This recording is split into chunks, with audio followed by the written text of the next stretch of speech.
This podcast episode is sponsored by Salesforce.org. Salesforce.org is the social impact centre of Salesforce, focused on partnering with a global community of changemakers. They provide access to powerful technology that empowers changemakers to build a better world. Salesforce.org's Education Cloud gives higher education institutions a single shared view of students, alumni and staff in an integrated CRM platform to create personalised experiences at scale, transforming learner engagement into lifelong relationships.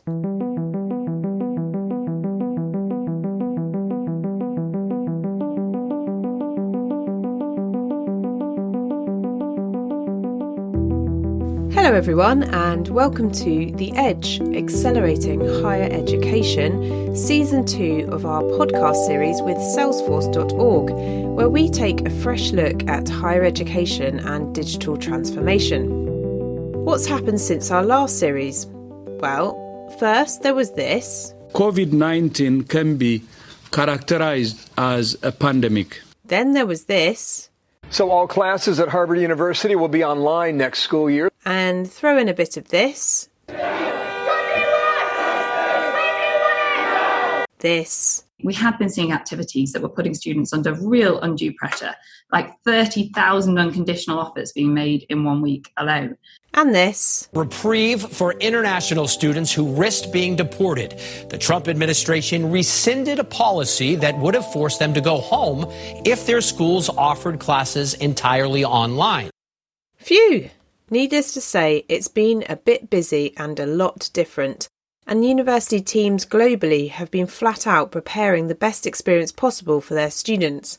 So, to all the higher ed professionals listening in, we salute you for all your hard work and adaptability.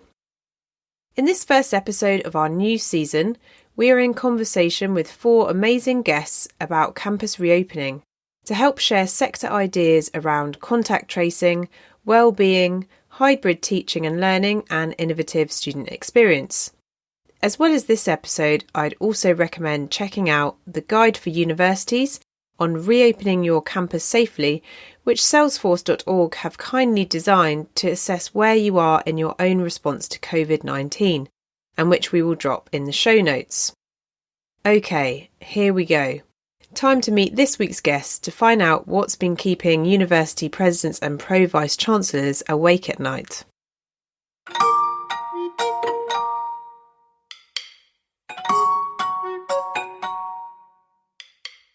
Well, I'm delighted to have Dr. Gazwa, or Gaz Alwani-Star, who's the Pro-Vice Chancellor for Strategy, Planning and Partnerships and the Director of Property at the University of London on the podcast. So welcome, Gaz. Hello. Hi. Thank you for having me. Thank you for joining us. And it's a real personal pleasure as well as a professional one, as I know you're an excellent and supportive boss to my husband, John, during a difficult time to us when we lived in London. So I'm really pleased to also connect on that level and thank you in person. Absolute pleasure. It's lovely to meet you personally as well. John is a valued friend and then was a really close colleague. So I'm delighted to get to know the family even more. Brilliant. I know he he misses you. He said hello as well. So oh, brilliant. Please say hello back. I shall do. So to kick things off, let's keep things simple. Please could you tell us who you are and what you do at the University of London? I do what it says on the tin. So I'm responsible for developing the university strategy. We have a new Vice Chancellor who started about a year ago. And we have been putting our next strategy for the next 5 years. It's been quite an interesting period to be developing a 5-year strategy. So we're in the midst really of finalizing our strategic objectives. What is the strategic leap that we're going to make? How we're going to look different in 5 years? And then planning, which is around evidence-based decision-making and ensuring that our strategic decisions are backed up by data and by information around our students, particularly within our global markets, also in research and public engagement. I'm also responsible for communication, strategic communications and marketing, strategic asset management. The University of London is custodian of a great set of assets in central London, property and other. So strategic asset management. And then I'm also responsible for governance and relationships with Board of Trustees, relationships with the 17 member institutions of the University of London. The property portfolio is an absolute delight. They always, I hung on to that because they always say, no matter how far you advance in your career, you shouldn't leave behind your own core specialty and your technical qualification. So I'm a chartered civil and structural engineer, and I've brought property with me because it is the original passion, I guess. And just as a sort of window for listeners into your sort of day-to-day at the moment, what could you share with us about some of the discussions you've had today as an example? Because I know that it must be sort of fast and furious at the moment. So just wondered. Yeah, sure. So the day started with what we call a KIT meeting, which is a keeping in touch meeting that brings all the directors and the senior leaders of the university together when we reflected on what the latest position means for the University of London. Of course, we don't have, as a university, many UK undergraduate students ourselves. Our student market is primarily global, 50,000 students across 190 countries. But where we do feel the impact is very much on student accommodation. We were getting updates on what the student accommodation uptake is like with member institutions and what students are telling us about what they want to do. Some want to defer for January. A lot are looking for rooms and wanting to come in and enjoy as much of the student experience, university experience as they can. We then had a debate around opening our buildings in September and social distancing and what happens. We're, of course, in the midst of planning for local lockdown and also how we might consider a strategy either Bloomsbury-wide or with member institutions and how we can support each other. And then sort of flipped from that sort of the mental gymnastics, I guess, to strategy, our strategic objectives, how are we going to allocate investments, our financial sustainability, and the financial envelope that we might have to play with. So that's the kind of things that have been the subject of discussion today. Yeah, just an easy day, just an average day.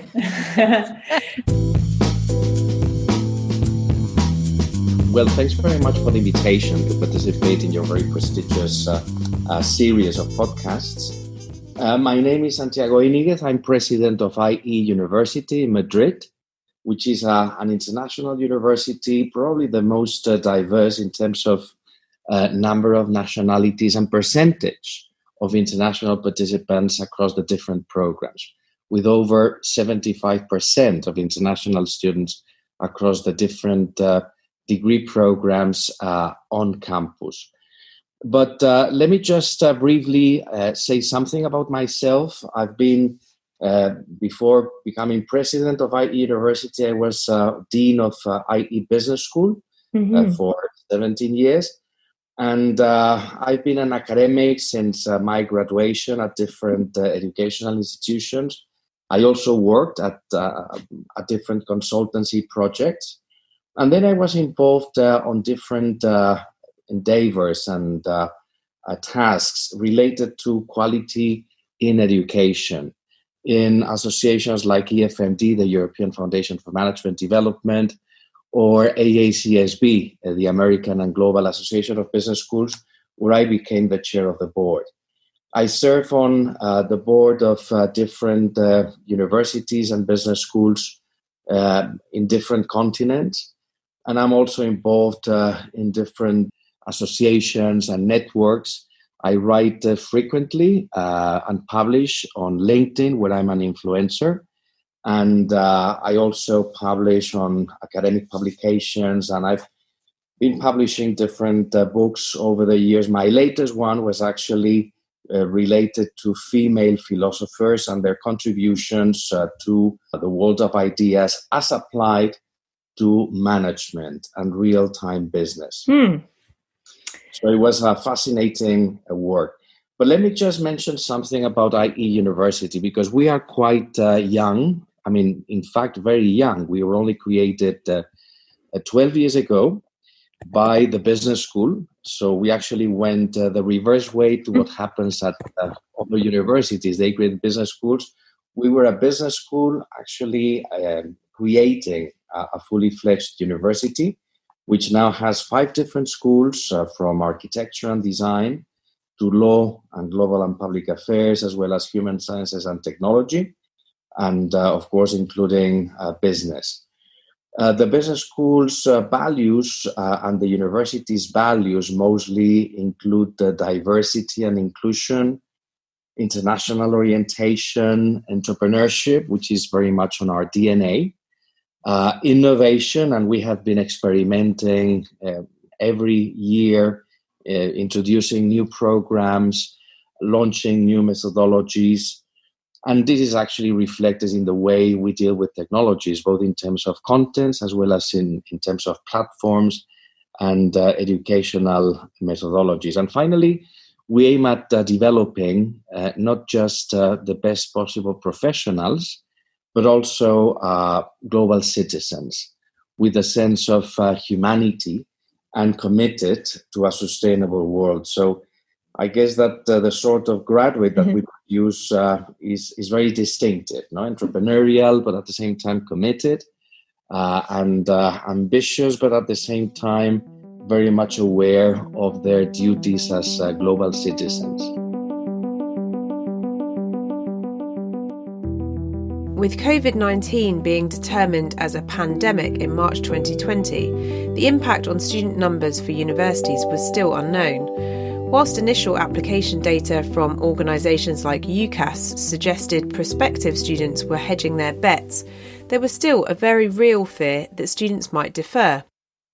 For example, the McKinsey report, COVID-19 and US Higher Education Enrolment, published in May 2020, found that 86% of college presidents put fall or summer enrolment numbers at the top of their most pressing issues in the face of COVID-19.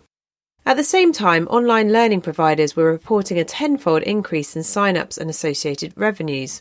And Holon IQ reported in June 2020 that massive online open courses had increased their reach by 2.5 times. Put another way, MOOCs were up 300 million monthly visits globally as isolated learners sought solutions to their skills needs amid a rapidly evolving work landscape. To try and make sense of all of this, I spoke to the CEO of Class Central, Dewal Shah. Class Central tracks online courses. Here we are chatting earlier this year in June, with lots of head scratching around who these online learners were and whether they would impact the traditional university offering and uptake. A lot of these courses will be taught online, so MOOCs presumably are a much cheaper alternative to sort of going direct to universities. And so I thought, who better to talk to than you about this? So I just wondered what you're seeing. And so what happened was on March 15th. This was when US and probably the rest of the world also started going into lockdown. And that's when we saw a sudden interest in Class Central. So we saw traffic go up drastically. And within 15 days, we had 5 million users. Wow. And if you compare, February was just 500,000. So we just within 15 days, we almost got a year's worth of traffic. Yeah, I think people just found themselves with more time. Suddenly they were at home and they were looking for these opportunities to learn. I wondered if you have spoken to any of the kind of online learning providers about if they're seeing possible what would have been students for universities saying, actually, I'm just going to do this course online for a year and see where I am next year. Are you sort of seeing that type of traffic with the actual MOOC providers that you're talking to as well? Honestly, it's hard to tell from our perspective. We just don't know that yet. And even when initially, even when universities started going online, MOOCs were really not the part of the equation at all. So we didn't see any change in traffic. And I was observing the providers itself through some other sites which sort of estimate traffic. So it was not part of the conversation. But as soon as quarantine started, so I think even previously it was the case that though MOOCs were like thinking about like traditional college student, but it turned out to be it's just adult learners who are looking for professional learning. And I'm not sure if that's changed yet. If I'm not sure if college students are like currently people are considering MOOCs as an alternative or a short-term alternative to the traditional education. So, whilst online learning has boomed, largely this seems to have been both professional and lifelong learners with extra time on their hands during lockdown.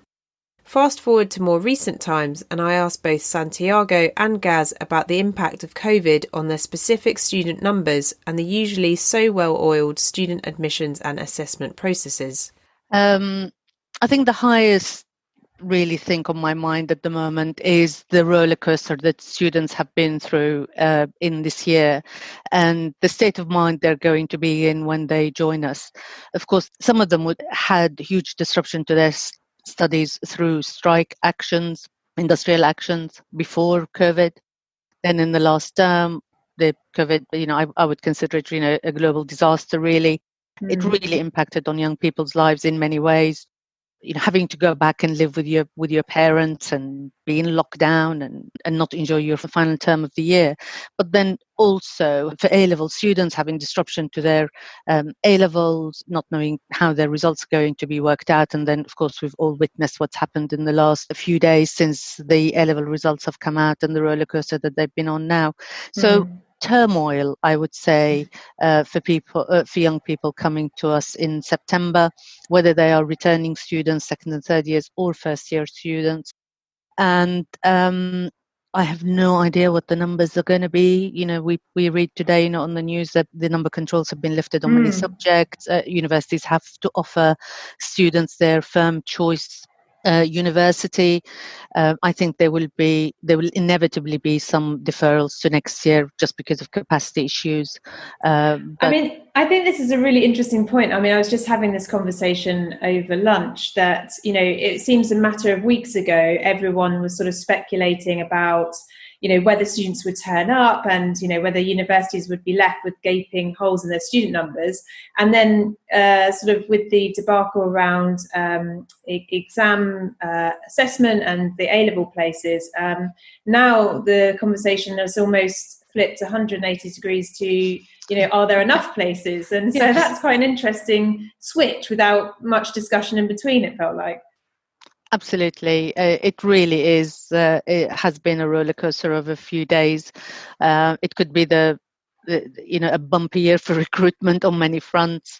But then the thing that people like me have to be mindful of is what experience the students are getting, to maintain the level of support that a lot of students who have already had quite a tough year will need when they join us is going to be a real challenge. Before the lockdown, we've already seen a rise, which is very much documented in the press and elsewhere, around the rise in well-being and mental health issues for students. And this year, I suspect will be even more acute. So you're absolutely right. We really don't know yet what the numbers are going to look like, but it does look like there's going to be a lot more students at university. It is, of course, that's an established trend. So at times of recession, and actually at times of great boom, young people do decide to invest in their education. There isn't much opportunity to travel next year. The job market is struggling significantly. So university is a very good option for young people. And in terms of sort of the new term, are you using any digital technologies to help with sort of track and trace or contact tracing with either staff or students? Yeah, so we have, for some of our facilities, we're required through the government guidance to have the capacity to track people around our buildings and to trace people. So we're at the moment investigating potential apps to do that. And actually, we're looking at third-party providers, and we've narrowed down. The other use of technology, which is very important and has been throughout the lockdown, is our online resources to support students who have stayed with us in the halls of residence. So we have provided a whole range of support mechanisms, whether it's through virtual social events, reporting illness, being able to request a face-to-face call with a warden or with an advisor, or actually falling ill and requiring your meals to be delivered to your room, or being contacted for us to contact parents. So our online resources have been significantly improved for lockdown. The other area of technology that we were able to turn around very quickly is online assessments for our worldwide programs. We used to rely on teaching centers in 190 countries, and we managed to undertake 100,000 online assessments proctored, and we believe that must be the largest number that was carried out in the UK. And that was there will be lessons learned. It was the first time we've done it, but on the whole it ran really successfully, and students were able to sit their exams all around the world, and we were able to provide the proctoring for this service, which is very good.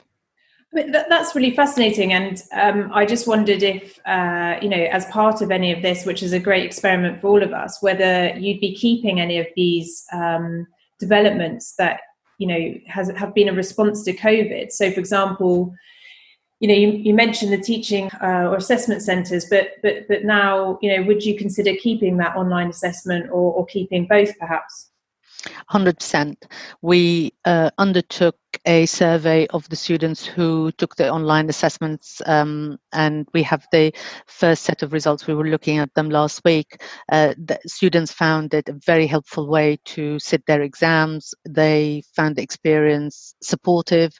They didn't think that the fact that their online exams were online would impact on employers' view of their degree.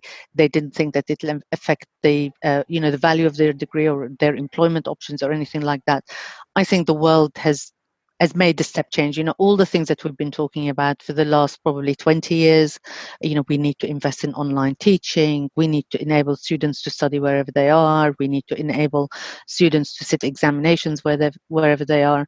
It has been in the ether for quite a long time, but people have clung on to quite traditional structures, academic structures and academic quality reasons for not progressing these things.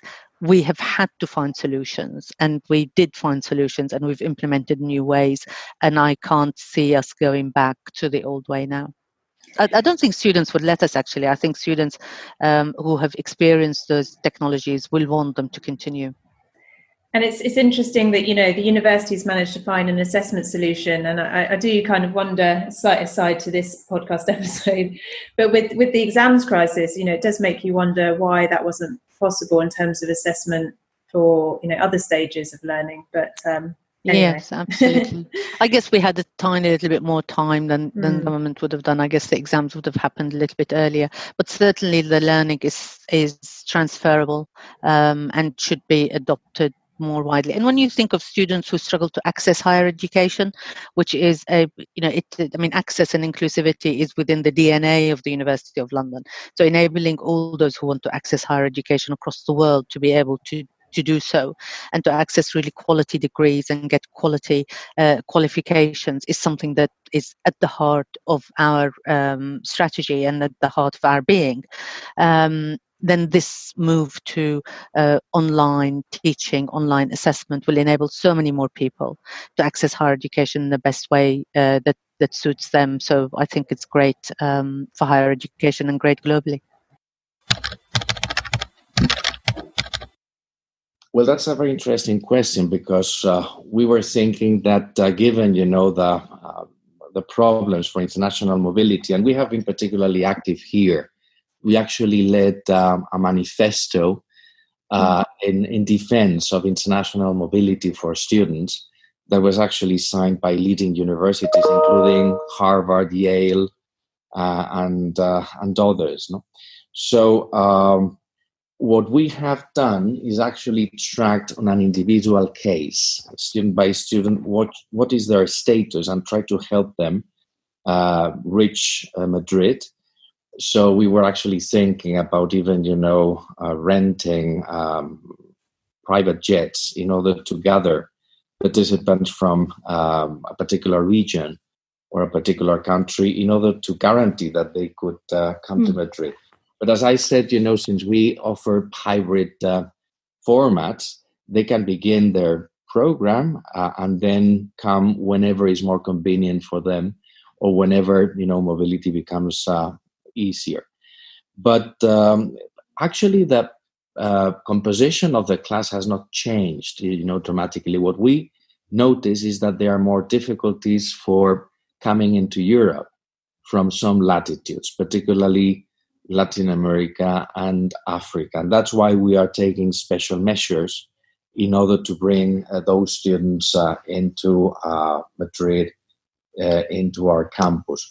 But basically, this year, as regards degree programs, we have experienced actually an increase in demand. And actually, the composition of the class has been, as diverse as in previous cohorts. So we are really happy because this shows that the pools of, degree programs, undergraduate programs, is actually very steady.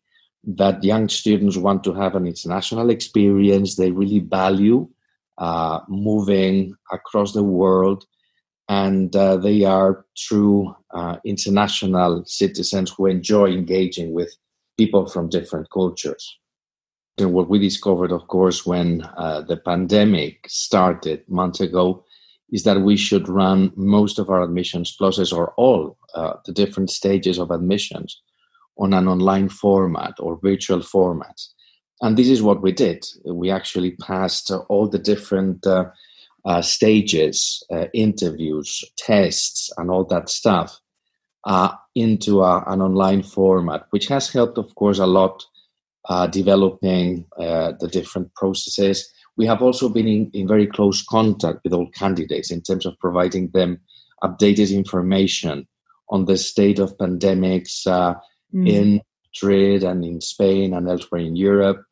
Also, we have assisted them in terms of looking, for places, for residences, for dorms. Of course, in terms of guaranteeing that they have all the necessary, conditions to enjoy a safe and a healthy environment.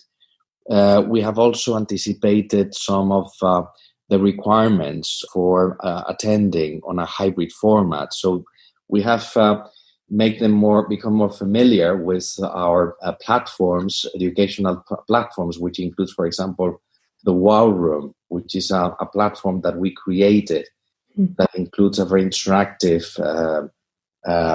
platform in terms of the different apps that both professors and participants can use.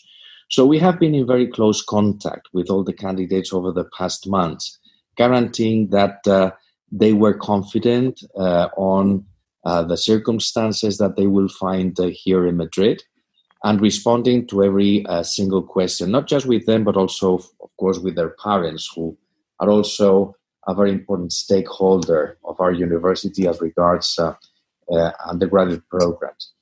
So I guess this has helped, a lot. And given that we have a reputation in high quality online forms of education, this has resulted, I suppose, in attracting an increasing number of candidates. In fact, what we have noticed is an increase in the number of both applicants as well as students in our global online MBA, which is ranked number one by publications like the Financial Times or The Economist.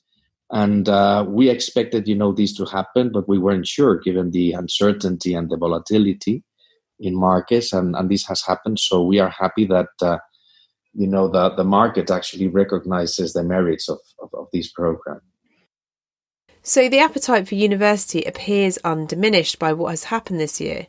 Indeed, in the UK, a record 40.5% of all 18-year-olds applied to go to university this year, with numbers rising significantly during lockdown. Not only that, but of 137 universities here in the UK, 89 out of 92 of those which replied to a Universities UK survey announced that they would provide some in-person teaching this term. That has strong implications for what the campus looks like and how it can prepare. Both IE University and the University of London have international students, an online and mature campus offer, and strong links to industry. Here they talk about developing their campus to meet current and long-term needs with increasing hybrid and blended approaches. And I mean, we talked a little bit about your passion earlier around, buildings, property and the estate. So I've got here, Senate House at the University of London has one of the most famous libraries in the world. And then you've also got Student Central, what used to be the University of London Union, and all the amazing social sides of being a student in London. So just wondered if you could share with us a little bit how the University of London is working to sort of translate all of these physical experiences into an equivalent but alternate experience during 2020. Yeah, so we put our estate to to hard work. Actually, our estate needs to earn its keep because of its listed nature, and the costs that go along looking after such fantastic assets. I see myself as a very lucky custodian of this estate for the time that I'm looking after it. So quite a lot of our estate is used by member institutions for teaching, by our own research institutes through the School of Advanced Study, and also to other academic endeavors. We also, of course, host many conferences and events and filming. You would have seen us on numerous films. Actually, on Instagram, we're running UOL at the movies. So if anybody follows the University of London on Instagram, you'll be able to see all the movies that have been shot in Senate House. The future issue that we are working on at the moment is how we combine digital experience with our physical assets to provide a really modern, interactive and responsive learning and teaching environment and event environment to all of our key stakeholders. So we're making quite a lot of investment in the digital infrastructure of the buildings in terms of presentation capability, conferencing capability, teaching capability, etc. We've also I don't know whether you've ever visited John in the office when he was at the University of London. We have all of the professional services in the lower ground floor, which primarily was just storage, was made into very modern activity-based working hot desking space. Yep. And that's just to support a very modern way of working. So, for example, when we went into lockdown, all of the professional services at the University of London were able to start working from home almost immediately. There was no issue. Everybody had their equipment. Everybody had already been trained, and our policies had been changed and updates to enable everybody to work in the most appropriate location to what they're doing. So that was a very easy transfer for us. Not the same, of course, for academic colleagues who have research that they need to undertake, or they have offices where they meet students and have face-to-face teaching, and that took a little bit longer. So the estate is a great asset, but it just needs continuous modernization. Because we, of course, champion and have invested in blended programs over the past 20 years, but we very much emphasize on the face-to-face in presence part, which is essential as part of the equation.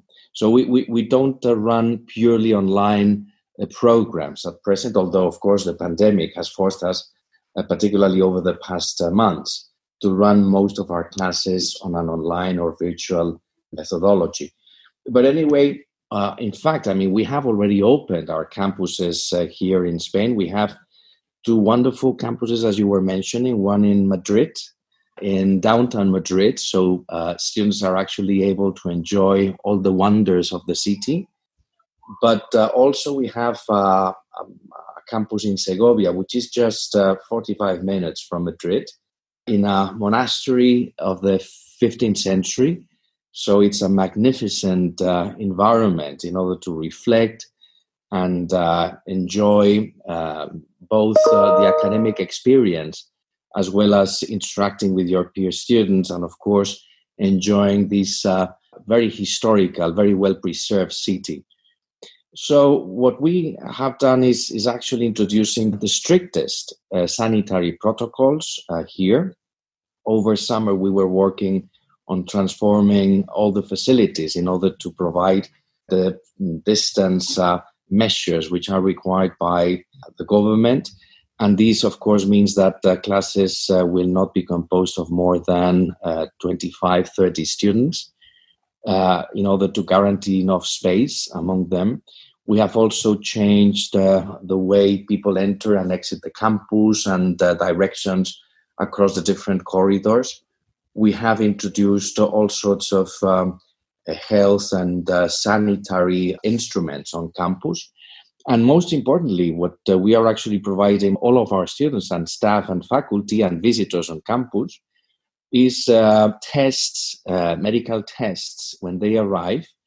And for our students, what we require is that they fill in an app every night before they access campus on the following day.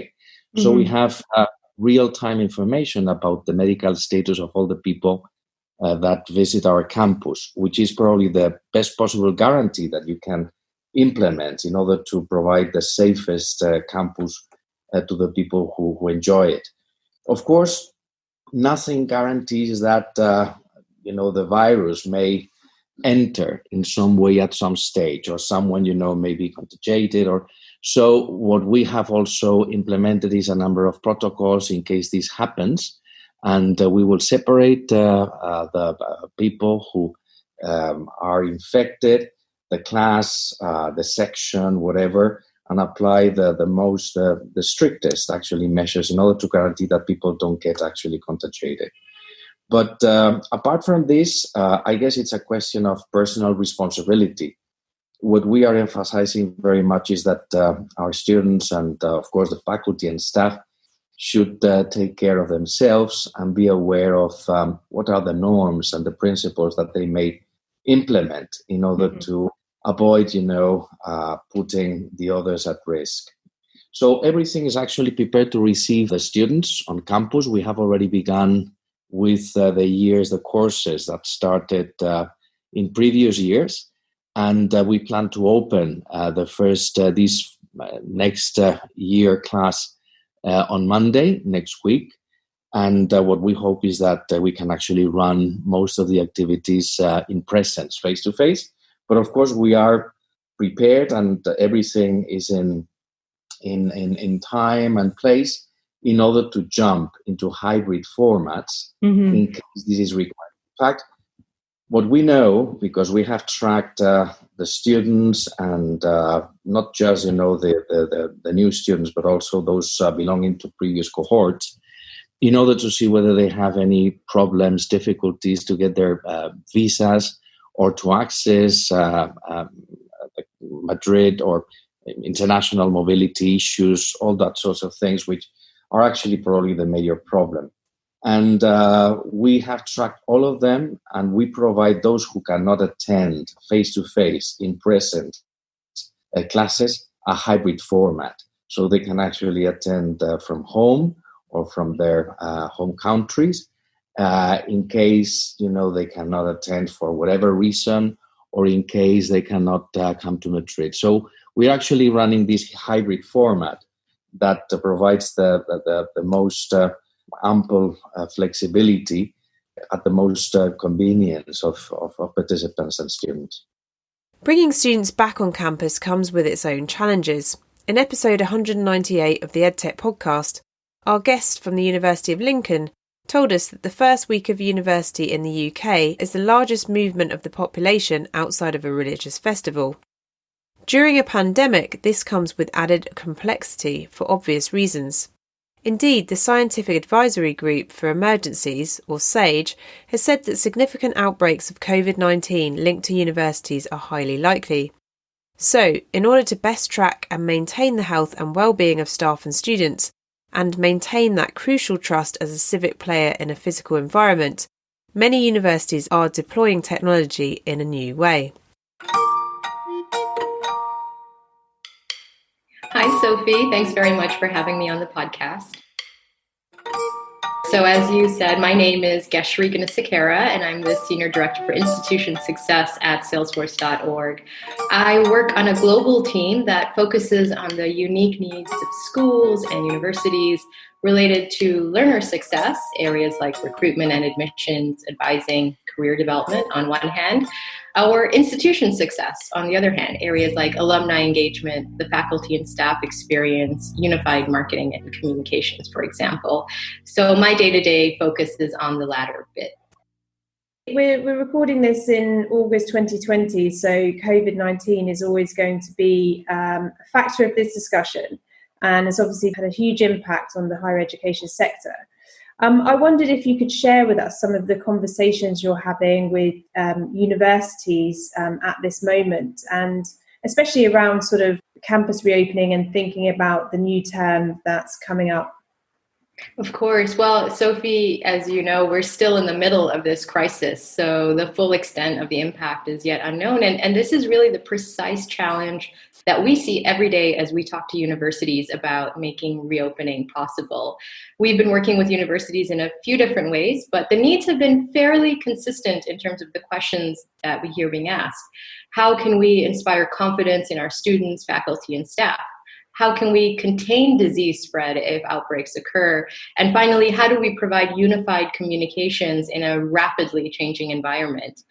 By way of example, Sophie, the University of Kentucky is an institution we've worked with.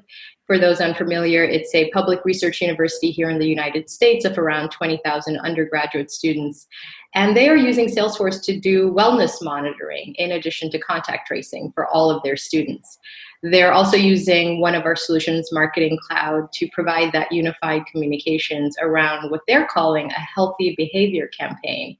And, you know, Sophie, what I love about this story is that their AVP of marketing, Julie Balog, said, we see this as an investment in the future, long after COVID.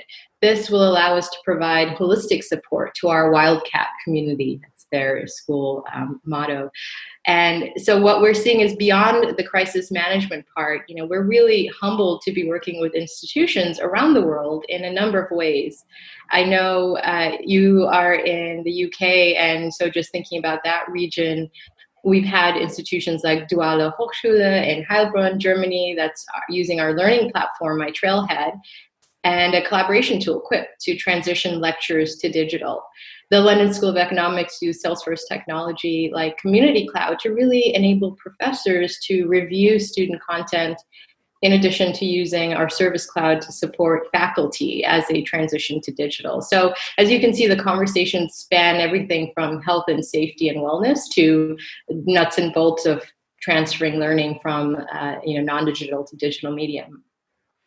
Yeah, that's absolutely brilliant. I mean, there's so many uses, and I've been privy to some of that context at home, and a bit of a shout out to those that work in that sector. I know exactly how much work has gone on, for weeks and weeks and weeks, just hours and hours of conference calls to get this stuff nailed, and and it's constantly changing, so it takes a bit of resilience and energy needed. So it's worthy of a round of applause for that effort.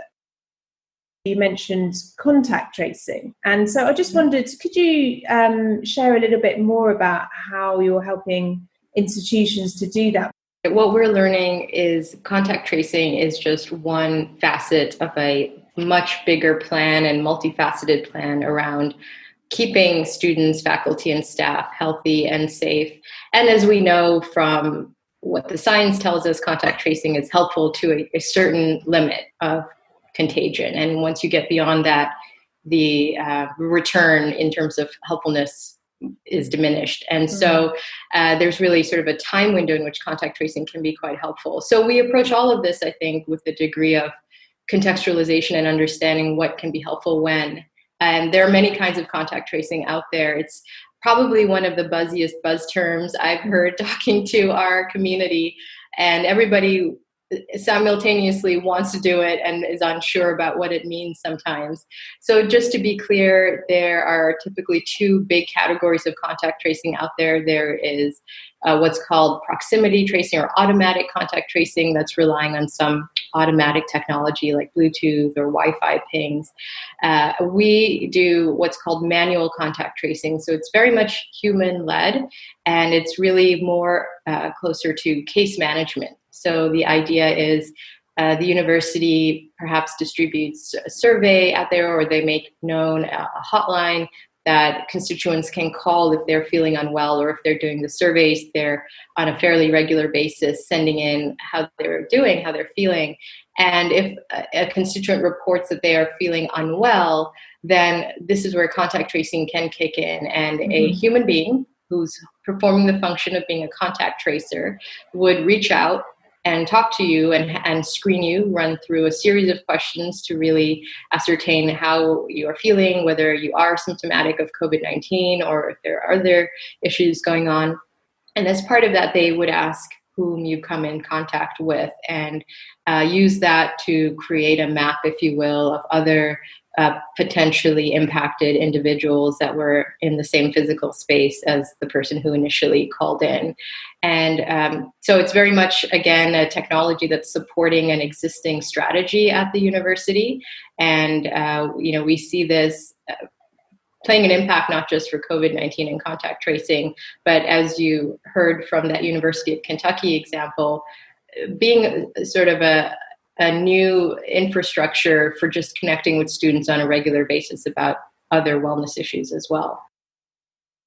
Part of this is also thinking forward into the difficult jobs and entrepreneurial markets students will be entering. How can universities support work-based learning programmes and job-seeking students? And then I've got here that IE University is ranked as the best university in Spain in the Times Higher Education Global Employability Ranking for 2019. So I just wondered, whilst you're on the line, why you thought that IE scored so highly. Right, yes, which is going to be, of course, a challenge. But I guess the employability of our graduates is a consequence, first, of course, of their profile and their preparation, because we train them to become very much hands-on entrepreneurial professionals, well-equipped in terms of their knowledge and skills. But of course, there's many other factors that make our programs become, so practice-oriented, which, for example, includes having clinical professors, people who come from practice and teach students, from their own experience firsthand what they are going to encounter when they graduate. We also fill our programs with lots of practical work, internships, consultancy projects and assignments. And of course, this is applicable not just to business, but also to, for example, global and public affairs, where students attend different visits, either on site or, in this case, virtually, to institutions like the United Nations or the European Union. Or in architecture, where, something that normally didn't happen before is students actually interact also virtually or online with different renowned architects from different cities, and they actually learn, how to design buildings, how to design spaces, which is something that in architecture was not that usual before. No? But anyway, of course, what we aim is at preparing graduates who are not just the best possible professionals, very well prepared to jump into the professional world as soon as they graduate, but also global citizens who feel a commitment to transform the world, who feel the need of creating the circumstances to provide more inclusion and respect for diversity, or to build up companies and organizations that provide a sustainable activity. And this is, I guess, something that companies and organizations value increasingly. People with an ethical, commitment, people who have a sense of purpose, but people at the same time who are very well equipped and prepared as professionals. we did an episode of the podcast previously, which was about making the university walls more porous to bring sort of local citizens and businesses in, and perhaps people that wouldn't traditionally have gone to university, or previous members of their family hadn't. So I just wondered how the University of London was keeping that community link and inviting people into the university during these times. And, now we're not in a lockdown situation, but obviously it's a dynamic situation. So how you're sort of approaching that side of the university? So a number of ways. I'll start sort of in the furthest point and then come closer to home. We have kept very closely in touch with our global student community, and we do that through a variety of social media platforms. We also have a really fantastic student portal where they can access a whole range of resources to keep in touch with the university. We also keep in touch with our alumni community, which are, on the whole, leaders across the world in their field, and through championing higher education and the difference that it made to their lives. We work with them very closely to promote the value of a university degree, value of University of London degree, as well globally. We have kept our library open for students and researchers who need to access our special collections in particular. So we have a click and collect service for library users, and we're opening the library on the on the 14th of September fully to students. And then we of course kept in touch with our member institutions and the use of our buildings. We've got social distancing just like everybody else. We've got one-way systems, we've got the signage and all of that. But at the heart of everything in terms of enabling access to a university degree is the fact that our degrees are flexible. They're affordable, so we don't charge the 9,200 that everybody else does. You can start your degree whenever you want. You can finish it whenever you want. You can have a break in the middle. It's your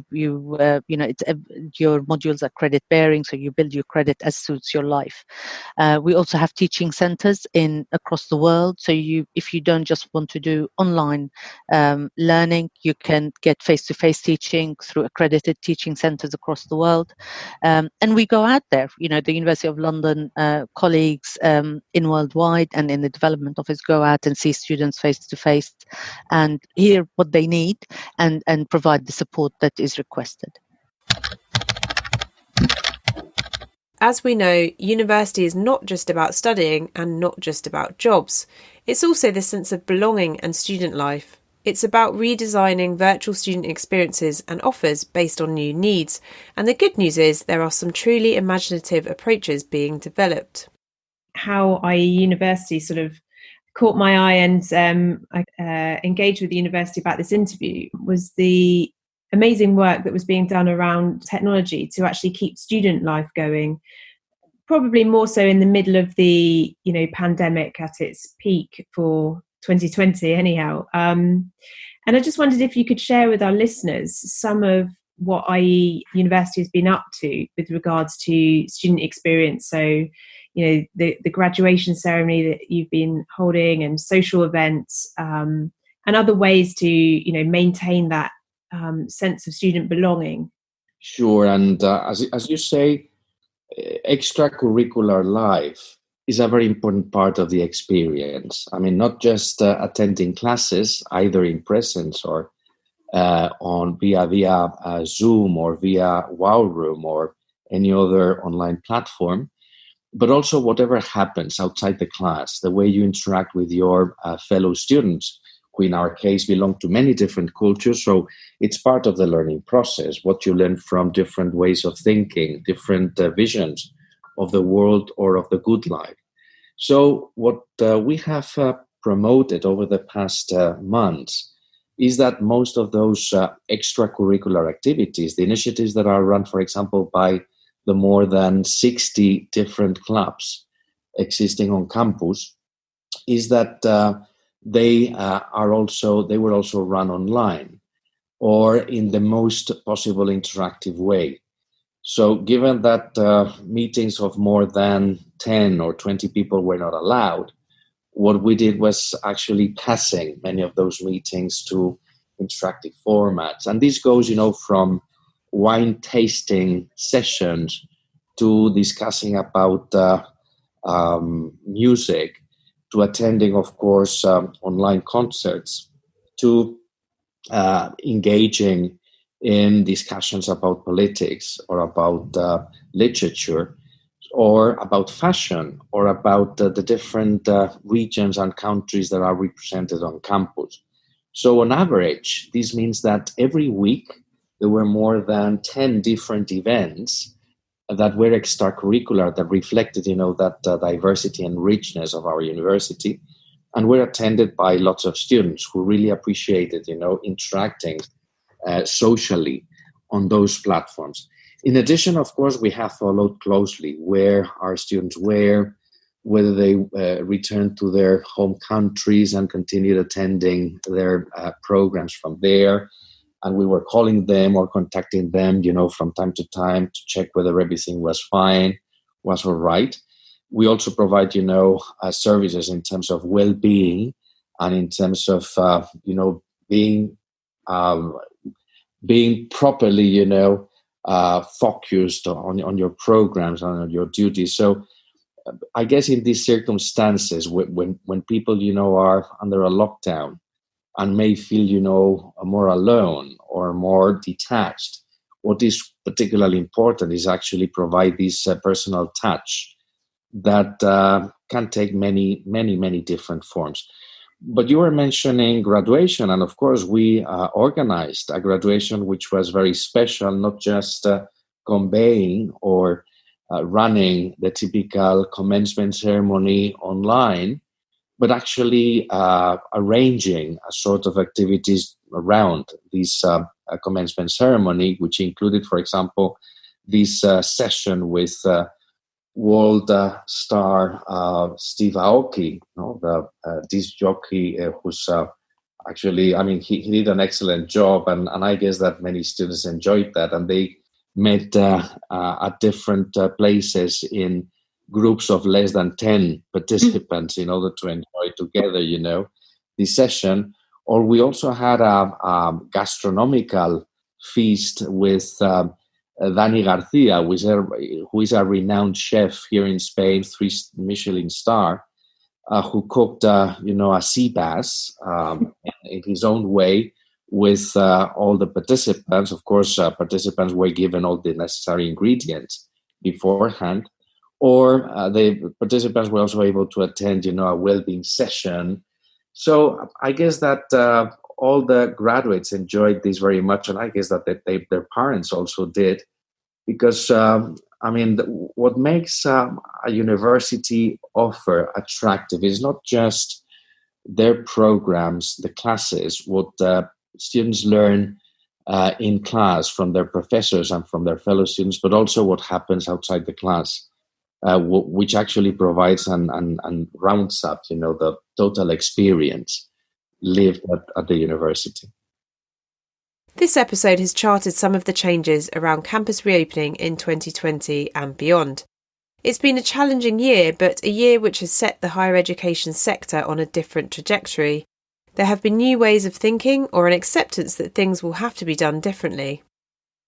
I asked our guests what changes they would like to stick around.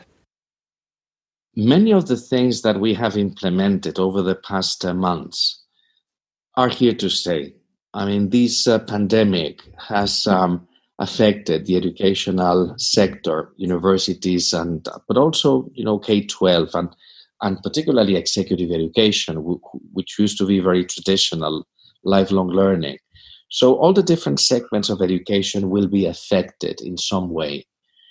I guess that the major result will be flexibility and personalization, that this will provide lots of opportunities for undergraduate students, for example, to combine their internships abroad and at the same time attending classes in rich, sophisticated online interactive formats. But it will also, provide new ways of enriching and enhancing the learning experience using, for example, artificial intelligence or the Internet of Things. On the other hand, as I was mentioning before, learning analytics, as it evolves, will provide us with much more complete information on each of the candidates, on the way they learn, on what they value most, on what are their particular features. So all these transformations will make the whole learning experience much more flexible, personalized, and effective, which is probably the major consequence of everything that has happened. What we have discovered, I guess, during the pandemic is that technology, far from being an enemy of civilization, as some predicted, no? Mm-hmm. People who were scared about the impact of robots across different sectors. The fact is that technology has provided us with much better means of communicating with others.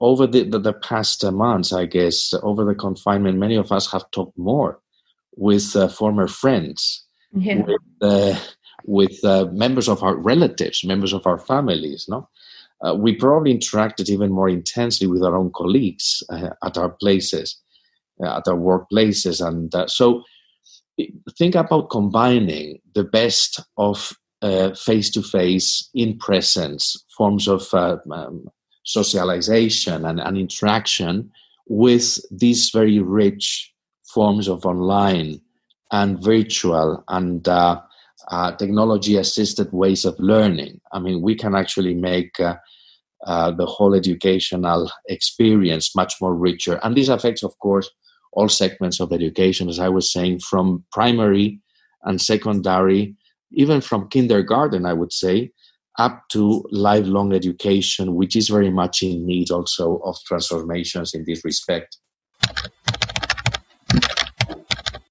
You know, I know it's a cliche, but in terms of what we are anticipating, it seems the only constant is change. And when we think about the rest of the university academic year and what is to come, we know that universities will absolutely have to do multiple scenario planning as they start to build out for the next normal. On the positive side, Sophie, I think we are entering a new era of engagement for employees, by institutions, better communications all around, and really an urgency around ensuring the wellness of our students. With that in mind, we are working on going deeper into our solution set, in addition to solving some of these challenges for a broader segment of the education space. By that I mean, we recently launched a set of solutions called Work.com for schools. This was just last week, which is comprised of the solutions I mentioned earlier, but really meant for primary and secondary schools. And this was launched last week. It includes communication and family engagement tools, for example, as well as a student success hub. In terms of going deeper, it's been exciting to see certain key strategic partnerships come to fruition to really round out what we offer as, for example, our announcement with CVS Health, which is a retail pharmacy here in the United States, which conducts COVID-19 testing. So you can imagine how that would plug in where individuals can have their testing done at this retail pharmacy and link up that result with some of the contact tracing and the case management that's happening in other venues. So, you know, this is tough for everyone, but on a professional and a personal front, I've seen many sources of inspiration. And I think this has definitely shaped our mission to be there in lockstep with our schools and universities, supporting them at whatever stage of reopening they are at. So the surprisingly positive, I think, is higher education just changing the way it looks at some of its traditional structures. I think for me that has been really fantastic to be able to break down those barriers, that the only quality degree is one where you sit in front of an eminent professor and you're receiving that lecture face to face. It's just great that we've been able to find an alternative way of providing the same quality experience for students in a different way, and that has enabled them to get the learning and then sit their exam and get a qualification. I think that's really great, because that has hindered a lot of modernization of universities for many years, in my view. The other surprisingly positive thing that has happened is the ability of multidisciplinary teams to really work together effectively. So we have been coming together as academics, professional services, student support staff, digital colleagues, events and colleagues, communication colleagues, and work really effectively through Teams or Skype or Zoom or the various platforms, and our digital competence has come up in leaps and bounds, I think, over the last few months. For me, the moments that I would take with me, actually, they have been some low moments and there have been some high moments. I really, when I left the office in whatever the date was, 23rd of March, where we were all asked to go into lockdown, I didn't bring with me all of my what's called the beverage bundle, which is the Surface, headphones, keyboard, mouse, my kit for activity-based working, because I just didn't think I'm going to be away for that long. And usually I just carry my Surface around with me and I just work on it. So I've had to order all of these things off Amazon and get those delivered. So the low is actually how long it has lasted. I'm very much a people person, and I miss my team. I miss the personal interactions. So the early days for me were really quite difficult. I haven't been able to clear the cellar or paint the house or take up gardening or yoga or learn Spanish or any of those things, because another sort of challenge has been the 12-hour days looking at the screen. And I'm really hoping that maybe I will find a better balance. The good things, like I said before, is just the ability of the teams to work together and keep things moving at an incredible pace. Really, I think the pace of change that we've seen over the last how long has it been? Gosh, it is nearly 6 months, 5 months, has just really been phenomenal. And I take my hat off to all my colleagues who've worked so hard to transform what we do to the way it's being done now in such a short period of time. Lots of resilience by a lot of people. And when you think about sort of September and the date that the students, come into the universities, the University of London, how does that make you feel? It makes me feel excited that we're going to have, another academic year. There were some points where we were thinking, what on earth is going to happen next year? We really had no idea whether any students will come to any university, whether anybody would be able to travel. I will be excited to see whether any international students arrive. That, of course, is the big unknown. I'll be full of worry that there might be a lockdown in London just before the students move into their halls, because that will be really awful for everybody concerned.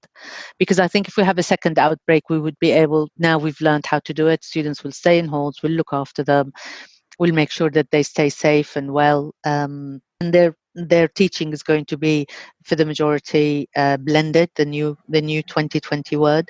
So it'll be a mixture of online and face-to-face anyway. So I think we would be able to continue to have an academic year. So my feelings are excitement, apprehension, and I wish I had a really, really good crystal ball. Well, we believe, having attended different transformations and tsunamis that have affected the world of education over the past 2 decades. I mean, I can remember, all the e-learning phenomenon happening at the end of last century. And we actually jumped into that opportunity and seized that opportunity. That was the beginning of our blended programs. But we have also attended, the wave of MOOCs, the massive online open courses, and many other transformations. And what we have done every time is actually learn from those innovations and try to bring them into our programs and offerings. I guess we were very open, very experimental. We are, I guess, very innovative. This is the way our peers and the accreditation body sees us. No, I still recall, an accreditation report years ago, which stated, that we were an opportunistic university. And at first, what I thought is that was a sort of criticism. But frankly, I mean, thinking it twice, what I believe is that it's good that we are opportunistic, because whenever we see an opportunity to enhance and increase and improve the learning process, we actually seize that opportunity. So we actually do what we teach our students. We teach our business students to seize opportunities to become entrepreneurs, and we as educators also seize those opportunities. We are not, in that sense, traditionally oriented, and I guess one of the advantages of being a very young, very disruptive, university is that we experiment a lot. So over the years, I guess we have consolidated our blended methodology and our online format. We launched 4 years ago the Wow Room, which is a fantastic auditorium that replicates in the best possible way a class with all the screens of participant students and the professor using very sophisticated apps, including face recognition, which allows the teacher, to assess whether participants are getting bored, or whether they are attending the class with attention, for example. No? So we very much care for all the contributions that technology brings into education, from learning analytics into personalization and making the whole learning process the best possible experience. And I guess this has been reflected, in the rankings and in the different accreditation reports and in the opinion of all the stakeholders.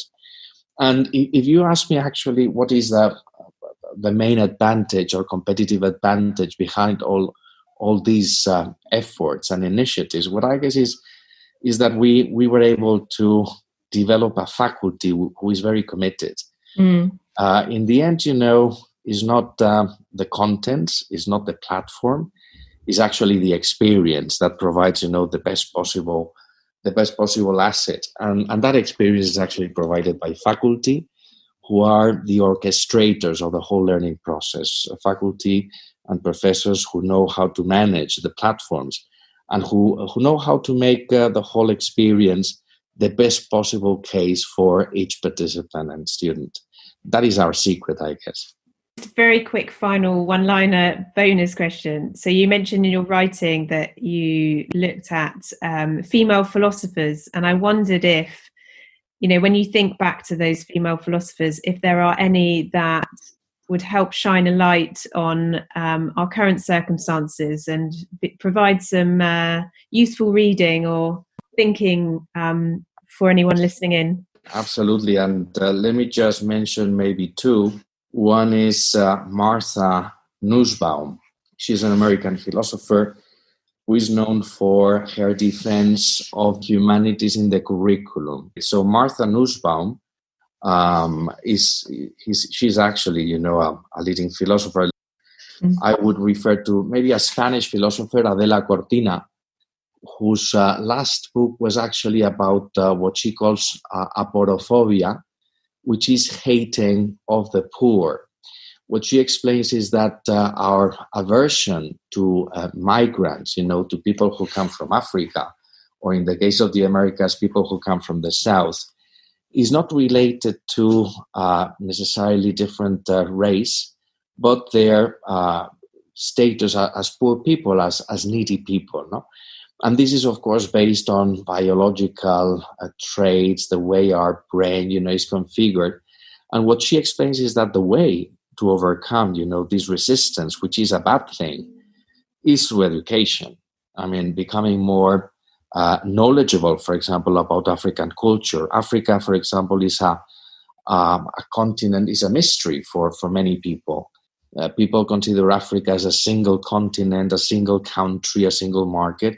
And it's probably the most diverse continent in the world, and it's called to become, probably the most the core and the center of gravity in this century. So we need to learn more about those cultures that we are ignorant about. The good thing is that knowledge makes us become more human and better people. And if we actually, adapt the educational world and the methodologies and the platforms to a much better and more flexible and personalized way of learning, I guess we will get, much better results in terms of producing better people, better citizens, and much better professionals. Absolutely brilliant. I love that. Here's to knowledge making us better people. And Santiago, thank you so much for your time today. Thanks so much, Sophie. It has been a real pleasure, and congratulations again. Thank you very much. That's the end of this first episode in our new season. Come back next time for a fresh look at student experience with more great examples. Thanks so much for listening in, and huge thank you to all of my guests and Salesforce.org for supporting. And don't forget the Salesforce.org Guide for Universities on Reopening Your Campus Safely, which I've had a peek at and has some really good and simple suggestions on everything from economic recovery scenario planning to moving through phases of stabilisation, reopening and long-term digital transformation. For all other show notes, including resource and reading recommendations from our guests, go to the edtechpodcast.com. And you can continue the conversation online at Podcast Edtech and Salesforce.org. Stay safe, stay smiling if you can. Sounds good. Take care, Sophie. Take care. Have a good evening. And again, thanks for listening. I wish I could deliver that crystal ball to you. It's an absolute pleasure. Thank you very much. And I wish you all the best in your podcast and other activities. Bye-bye.